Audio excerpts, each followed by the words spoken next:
I'm board-certified New York City plastic surgeon Dr. Darren Smith, and this is Plastic Surgery Before and After, your source for the real deal about plastic surgery procedures, news about trends in aesthetic medicine, and candid sessions with industry insiders. We hope you enjoy today's episode. Today we're going to talk a little bit about what it's like to have liposuction. And I'll preface this by saying that this will vary by where you're having your procedure and who's performing your procedure, but what I'll describe here is how things generally happen in our practice. In our practice, liposuction can be safely performed under local anesthesia, twilight anesthesia, or general anesthesia. Local anesthesia means that you've been given numbing medicine to make sure you're not feeling any significant discomfort, but you are awake, alert, and breathing on your own. And this is a very reasonable approach for limited areas of liposuction, such as just performing liposuction of the flanks or the inner thighs or the arms. But if we start performing more areas of liposuction than this in a single setting, local anesthesia really isn't the best choice.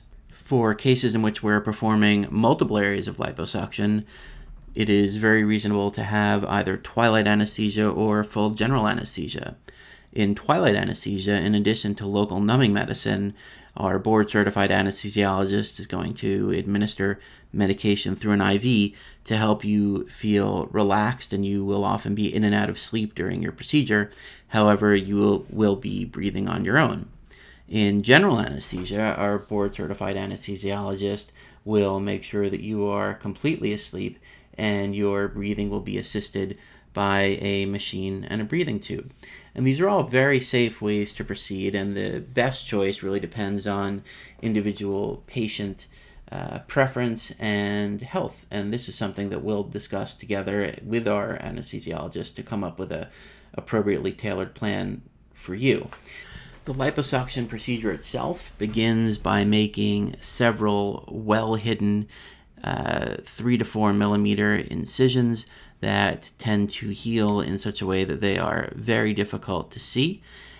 These incisions are then used to instill numbing fluid, or what is sometimes called tumescent fluid, into the planned treatment areas. This is allowed to act for usually 10 to 15 minutes to make sure the area is nicely numb. And then the excess fat is suctioned out of the treatment areas with a specialized instrument called a cannula. After the excess fat has been suctioned from the treatment area, the small incisions are generally sutured shut with 1 stitch in each incision. A compression dressing is applied, and the patient is brought to the recovery room. For cases that are done with local anesthesia, the patient can simply get up and go home after just a short while of recovery. For patients that have had either twilight anesthesia or general anesthesia, we generally keep them in our recovery area for 1.5 to 2.5 hours, or until they're judged by our medical team to be safe to leave. And they also leave the same day. So liposuction is, in our practice, not a procedure that requires any kind of overnight stay. After the procedure, like we mentioned, you'll be in a compression garment, and we like our patients to keep this on and in place for 48 straight hours. At the conclusion of the 48 straight hours, it can be removed.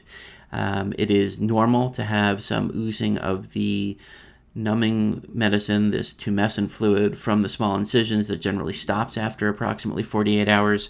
So when you remove that compression garment, most of that fluid leakage will be over.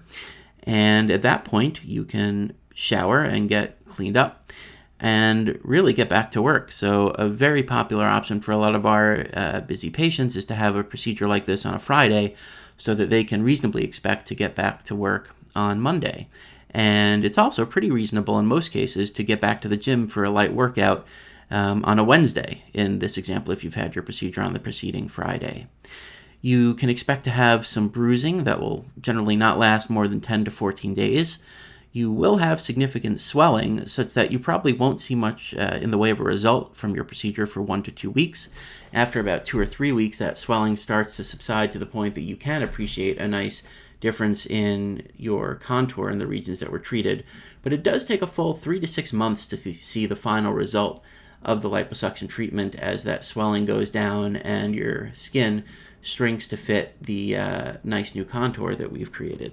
In terms of the level of discomfort that you can expect after liposuction, it's usually compared to what you can expect from a hard workout. It is not severe pain so much as it is kind of a cramping discomfort. That is a general impression. For some people, it is a lot less than this, and for some people, it can be a bit more.